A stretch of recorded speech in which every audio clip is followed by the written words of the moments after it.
Welcome to the federal Andhra Pradesh. ఆంధ్రప్రదేశ్లో khoa bun వలి ఈ పేరు ఇప్పుడు ఎవరి నోట చూసినా వినిపిస్తోంది. కారణం ఏంటి? ఎవరు ఈ కోవా బన్ వలి? ఎక్కడుంటాడు? ఏం చేస్తుంటాడు? ఎందుకు సోషల్ మీడియాలో ఈయన పేరు వైరల్ అయింది? ఈయన చేసే వ్యాపారం ఏంటి? ఒక్కసారి తెలుసుకుందాం. కోవా బన్ వలి సమ్మక్క సారలక్క జాతరకు తెలంగాణలో జరిగే గొప్ప జాతర అది. ఆ జాతరకు వ్యాపారం కోసం వెళ్ళాడు. ఆయన చేసే వ్యాపారం ఏంటంటే బన్ మధ్యలో కోవాను పెట్టి ఒక 10 రూపాయలకు అమ్మడం. ఒక్కొక్క చిన్న బన్స్ కొనుక్కుంటారు వాళ్ళు. ఆ బన్నును మధ్య కట్ చేసి దాంట్లో కోవా పెట్టి అమ్ముతుంటారు. ఈ కోవా వాళ్ళు సొంతంగా తయారు చేస్తారు. ఈ కోవా తయారు చేసి ఆ బన్ను అమ్మే టైంలో సమ్మక్క సారలక్క జాతరలో ఒక సోషల్ మీడియాకు సంబంధించినటువంటి ఒక వ్యక్తి వచ్చి, మీకు లైసెన్స్ ఉందా? మీరు ఎవరు? ఎక్కడి నుంచి వచ్చారు? ఇది తింటే పిల్లలు చచ్చిపోరా? అసలు మీరు ఈ ఇదంతా తయారు చేసి పిల్లలను కనకుండా చేయటానికి చాలామందికి ఇది అమ్ముతున్నారు. ముస్లింలు మీరు కావాలని హిందూ జాతరలకు వచ్చారు, హిందూ జాతరల్లో మీకేం పని ముస్లింలకు అని చెప్పేసి వాళ్ళను గదమాయించి బెదిరించాడు. ఇది దాంతో వాళ్ళు కొంచెం భయపడిపోయారు. ఆ వలి అనేతను పూర్తిగా భయపడిపోయాడు. పైగా ఇదంతా కుళ్ళిపోయింది, పాడైపోయింది, ఎక్కడి నుంచి తెచ్చారు అని దాన్ని అంతా చిందరవందర చేశాడు ఆ సోషల్ మీడియాకు సంబంధించినటువంటి వ్యక్తి. ఇక దాంతో అంటే వీళ్ళు ఒక్కరు కాదు, బంధువులు కూడా చాలామంది కలిసి అక్కడ అమ్ముకోవడానికి పోయారు. ఎక్కడ ఏ జాతర జరిగినా, ఉత్సవాలు జరిగినా, లేదు తిరునాళ్ళ లాంటివి జరిగినా వీళ్ళు పోయి అమ్ముతుంటారు. ప్రధానంగా శ్రీశైలం లాంటి క్షేత్రాల్లో సహజంగా ఏంటంటే ఈ తిరునాళ్ళు ఎక్కువగా కూడాను మహాశివరాత్రికి జరుగుతాయి. తిరునాళ్ళ సందర్భంగా ఇట్లాంటి ఈ ప్రాబలు ఇవన్నీ కట్టడము, ఉత్సవాలకు జనమంతా విపరీతంగా రావడము, రాత్రి అంతా జాగారం చేయడం, పోవడం జరుగుతుంది. ఆ సందర్భంగా ఈ తినుబండారాలు, రకరకాల తినుబండారాలన్నీ ఆడ పెట్టడము, అమ్ముకోవడము, వెళ్ళడం జరుగుతూ ఉంటుంది. అందులో భాగంగానే వీళ్ళు ప్రతి ఏడాది ప్రతి కార్యక్రమం ఎక్కడ జరిగినా పోతుంటారు, అమ్ముకుంటుంటారు. శ్రీశైలం కూడా చాలాసార్లు ఇప్పటికే అమ్మారు. లైఫ్ మా జీవితం ప్రారంభమైందే ఈ వ్యాపారంతోనే, జీవితం అంతా కూడా నెట్నే చేస్తున్నాము, ఇప్పటికే చేస్తున్నాము అంటున్నారు. పైగా ఈ ఓలి అనే అతనికి చదువు రాదు, కంప్లీట్గా నిరక్షరాస్యుడు. ఆయనతో పాటు ఉండే మిగిలిన వాళ్ళ బావాలు, అన్నోళ్ళు, తమ్ముళ్ళు, ఇట్లా కొంతమంది బంధువులు ఉంటారు, వాళ్లకు సరిగ్గా చదువు రాదు. ఒకతను భాష అని ఇంకొక అతను ఉన్నాడు, అతను 4వ తరగతి చదువుకున్నాడంట. అతను కూడా చెప్తున్నాడు, బెదిరించేసరికి మేము భయపడిపోయాం సార్. పైగా వచ్చిన అతను నువ్వు తిను అని చెప్పేసి బెదిరించాడు సార్. దాంతో మేము తయారు చేసింది మాకు తినకుండా ఎందుకుంటాం సార్, మేము తిన్నామా, తినేది కూడా వాళ్ళు వీడియో తీశారు. మా పిల్లలకు కూడా పెట్టాను సార్ నేను. ఇది మేము ఏ తప్పు చేయం సార్, కోవాను తయారు చేస్తాము, దాంట్లో పెట్టి అమ్ముతుంటాము, 10 రూపాయలు ఇట్లా మనిషికి ఒక 20,000 రూపాయలు అట్లా వేసుకొని అంతా కలిపి ఒక 1,00,000 రూపాయలు సరుకు తీసుకెళ్ళేసేసి అక్కడ అమ్ముకుందాం అనుకున్నాము. కానీ వాళ్ళు బెదిరించేసరికి వచ్చేసాము. ఆ 1,00,000 రూపాయల సరుకు కూడా అంటే ఎక్కువ రోజులు నిల్వ ఉండేది కాదు సార్, అది అప్పటికప్పుడు తయారు చేసి అమ్మి వేసేసేయాలి. దాంతో దాన్ని పక్కన పెట్టేసేసి పడేసేసాము. మాకు ఒక 1,00,000 రూపాయల నష్టం వచ్చింది. అయితే ఈ వీడియో దేశవ్యాప్తంగా వైరల్ అయిపోయింది. దేశంలోనే కదా, ప్రపంచమంతా కూడాను వైరల్ అయిపోయింది.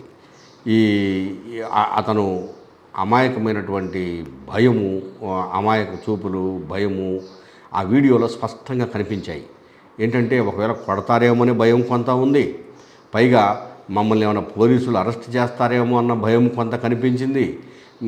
అంటే ఏదో మమ్మల్ని చేస్తారనే భయంతో అతను వణికిపోయినట్టు కనిపించాడు. తర్వాత బంధువులు అందరూ మాట్లాడుకొని వీళ్ళు ఈ సోషల్ మీడియా వీడియో చేసేవాళ్ళు అతను ఒక్కడనే కాకుండా ఆ తర్వాత మళ్ళీ సాయంత్రం మరికొంతమంది దగ్గరికి పోవడము, ఇవి రెచ్చగొట్టే వ్యవహారంలాగా ఏదో ఉంది. మొత్తం మీద మళ్ళీ హిందువులందరూ ఒకటైపోయి మమ్మల్ని కొడతారేమో, ముస్లింలు మమ్మల్ని ఏదో చేయడానికి వచ్చినారని అది బయటకు వస్తుందేమో అని చెప్పేసి భయపడిపోయి వీళ్ళు వెనక్కి తిరిగి వచ్చేసేసారు. ఎప్పుడైతే ఈ వీడియో వైరల్ అయిందో ఇది ఆంధ్రప్రదేశ్లోని రాజకీయ నాయకుల సానుభూతి అతని మీద మొదలైంది.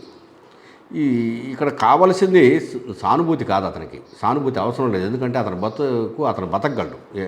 ఆ వ్యాపారం చేసుకుంటున్నా, కోవా చేసుకుంటున్నా హ్యాపీగానే బతుకుతున్నారు, బతకగలరు. కానీ బతికేవాడిని బెదిరించారు చూడు, వాడిని మాత్రం ఏం పట్టించుకోలేదు, వాడి గురించి ఆలోచించలేదు, ఎందుకు ఆ పని చేశాడు వాడు ఏ ఉద్దేశంతో ఆ మాటలు మాట్లాడాడు అనేది మాత్రము ఎవ్వడు ఏ నాయకుడు అసలు మాట మాత్రం కూడా పట్టించుకోలేదు. అయ్యో పాపం ఒలి అమ్ముకునేవాడిని అన్యాయం చేశారు, అమ్ముకోకుండా పోయాడు అని చెప్పేసి సానుభూతి పవనాలు.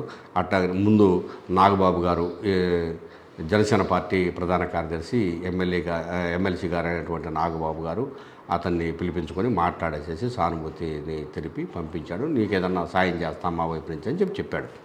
అంతవరకు బాగాలేదు. ఆ తర్వాత నారా లోకేష్ గారు తెలుగుదేశం పార్టీ ప్రధాన కార్యదర్శి, మంత్రి గారు, ఆంధ్రప్రదేశ్ రాష్ట్ర విద్య టెక్నాలజీ మంత్రి గారు, ఆయన కూడా సానుభూతిని తెలియజేశారు.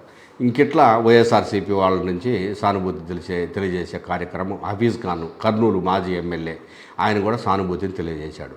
నిజానికి వీళ్ళది ఈ ఆత్మకూరు మండలము వెలుగోడు గ్రామం. వెలుగోడు గ్రామంలో ఆ కుటుంబాలలో వీళ్ళందరూ ఇట్లనే కోవా తయారు చేసి ఆ బండ్లో పెట్టి అమ్ముకుంటూ జీవనాన్ని గడుపుతున్నారు.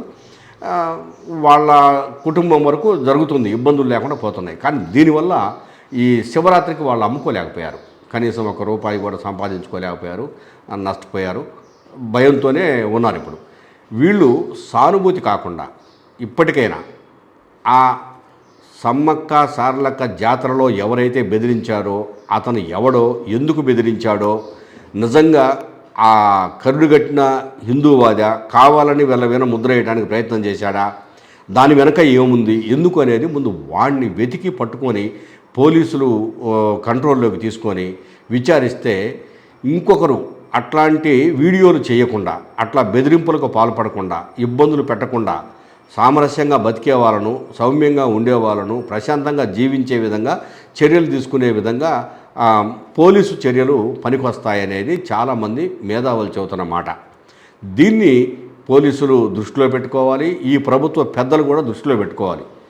సానుభూతి తెలియజేస్తారు. ఈరోజు ఒక 50,000 నీకు నష్టపోయావు కదయ్యా, నువ్వు ఒక 50,000 ఎంతో నేను సాయం చేస్తున్నాను తీసుకోమంటావు, ఈరోజు తీసుకుంటాడు, రేపు పొద్దున. ఇప్పుడు ఈ ఉచిత పథకాలన్నీ అట్లనే కనపడుతున్నాయి. ₹4 ఇస్తున్నారు, వాళ్ళు బతికేదో వాళ్ళు బతుకుతున్నారా, ఈ ఖర్చు అయిపోతున్నాయి, మళ్ళీ మామూలు అయిపోతుంది. కానీ సానుభూతి కాదు, అతను జీవితాంతం జీవించడానికి కావలసినటువంటి ఆ ఎక్విప్మెంటు లేదా ఒక కుటీర పరిశ్రమలాగా దాన్ని తయారు చేయడము, దానికి కొన్ని ప్రమాణాలు జోడించడము, ఇదిగో ఈ విధంగా తయారు చేసుకోండి అని ఒక మంచి శిక్షణ ఇవ్వడము, ఇట్లాంటివి ఏమైనా చేసి దాన్ని ఒక పరిశ్రమలాగా స్థాపించేసేసి బతికే విధంగా చర్యలు తీసుకుంటే బాగుంటుంది. పైగా ఇప్పుడు వాళ్ళ పిల్లలు ఎంతమంది ఉన్నారో వాళ్ళు ఏంటో, ఇప్పుడు ఇతను నిరక్షరాస్యుడు, కంప్లీట్గా చదువు రాదు, అట్లాంటి వాళ్ళ పిల్లలను అంత ప్రభుత్వ బాధ్యతతో చదివించే విధంగా తీసుకోవటము, ఆ కుటుంబాలకు కావాల్సిన ఆర్థిక భరోసాను కల్పించడము, ఇల్లు లేని వాళ్ళకు ఇల్లు ఇప్పించే విధంగా చర్యలు తీసుకోవటము, ఈ వెలుగోడులో ఉన్న ఈ వ్యాపారం చేసుకునే వాళ్ళందరికీ ఆర్థికంగా ఆదుకోవాలని చెప్పేసి కోరుతున్నారు. సానుభూతి కాదు, ఆర్థికంగా వాళ్ళను ఆదుకోవడం చాలా అవసరం.